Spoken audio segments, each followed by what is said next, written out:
Asa Hillard, whose memory and legacy we honor, said it this way in his book, The Maroon Within. I recommend it everywhere I go. There is a 1.5-page chapter in that book. I know a lot of students don't like to read books.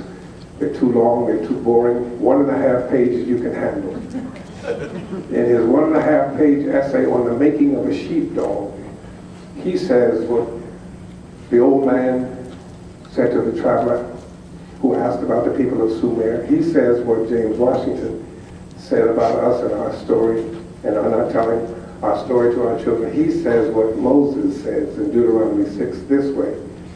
He said that he was watching the Discovery Channel one night and had a breakthrough. On the Discovery Channel, he learned how sheepdogs are made. Sheepdogs are made, for those of you who have not read it, or those of you who do not know, are made by taking a puppy as soon as it is born away from its mother and away from the litter in which it was born, and putting it in with a litter of sheep so that it sucks at the breast of a sheep, a ewe, and gets the ewe's milk in its body and the ewe's DNA circulating through its system. It grows up with the sheep, cavorting and playing with the little sheep.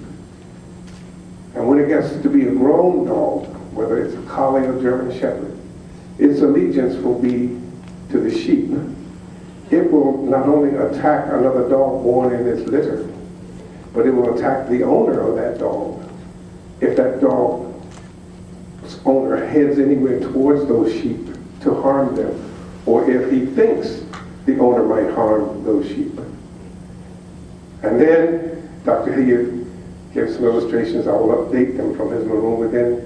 That if you take a sheep, Clarence Thomas, away from its mother's breast and let it drink from the breasts of Yale University or Princeton or Harvard and get that DNA in its body, those who look like you, who were born in the same condition you were born in, will not only attack you, they will kill you in protecting the very ones who keep them under oppression.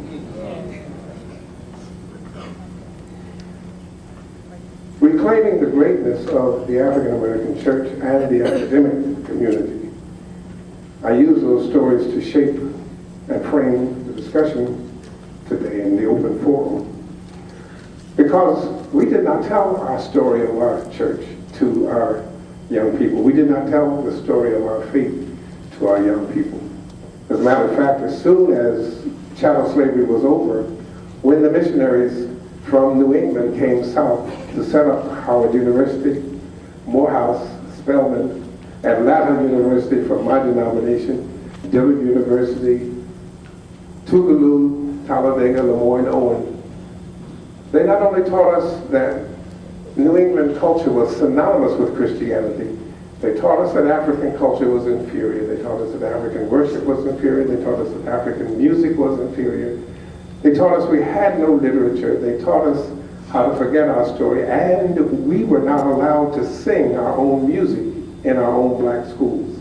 We were allowed to sing the concertized, anthemically arranged spirituals popularized by the Fisk Jubilee singers, but college choirs were only allowed, black college choirs, HBCU college choirs, were only allowed to sing anthems in the first half of the concert and Negro spirituals in the second half of the concert. Because we were told that that was history. We were told that that was what it meant to be cultured and to be educated.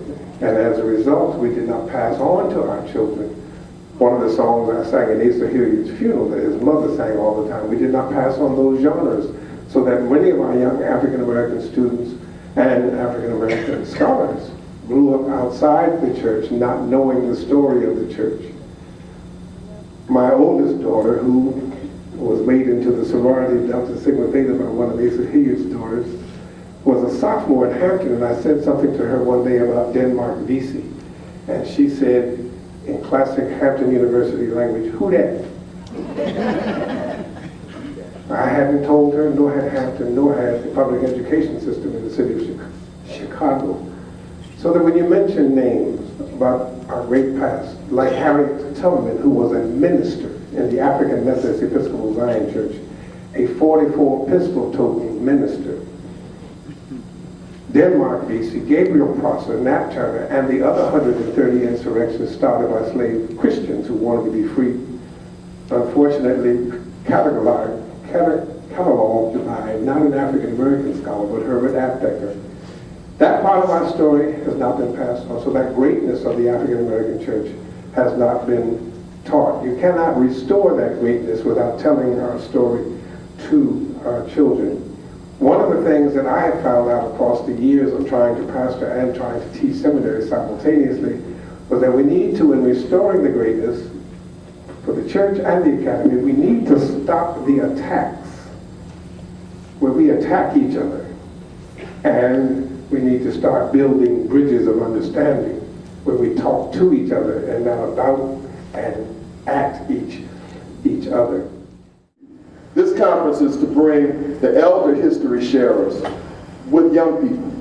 When the young people marched on in the Agenda 6 movement, I'm at Texas Southern. I'll bring you greetings from the Texas Southern University.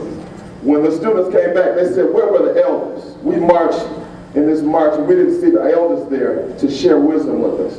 And we began to pull together the Asa Hillard conference. And we said once a year, we're going to come together as educators, as ministers, as psychologists, and as people of conscience with students to have a dialogue on how we can heal ourselves through excellence and preparation. So if you could say, HOTEP with me again. HOTEP. Amen. God bless you. Thank you, Dr. Hill. To present Queen Quet, one of our graduate students, to Professor Ricks from the Area of Public Administration and International Development. Let's greet her at this time. Good morning. I will be amiss if I did not bring greetings from my department, Public Administration Department, and my chair, Dr. Ron Fernell, and from my home church, St. Kofi United Church of Christ, and my pastor, Derek Rice.